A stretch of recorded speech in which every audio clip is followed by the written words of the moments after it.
Caveman Murph here. Today we're going to unbox the our grill stainless steel tray. Just got it in the mail. We'll go ahead and open it and see what we have.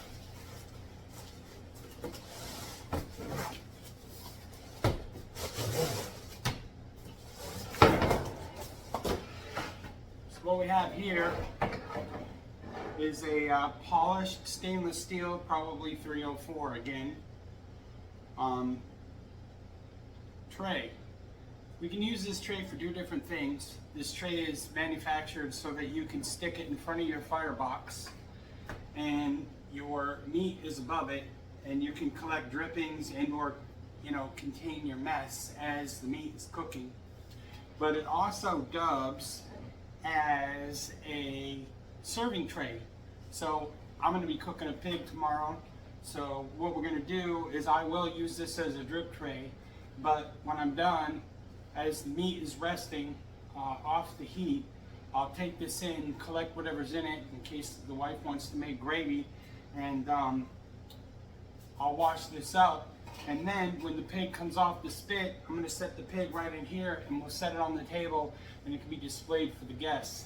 So this here is our grill stainless steel tray, again with a dual purpose, either for serving or for cooking. It's not meant to be exposed to high heat. So this is this can be near the fire but not in the fire. Again, we have good manufacturing. This was put into a press, a bend press, and and then welded in the corners here. All good stainless steel welds again.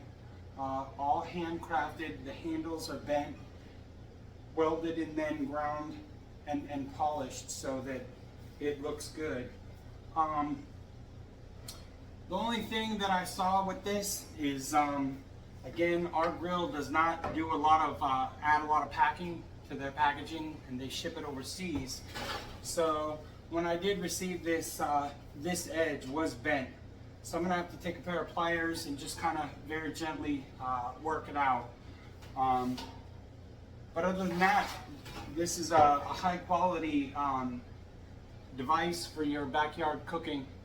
Hope you enjoyed the review. We'll see you next time on Caveman Murph's Reviews.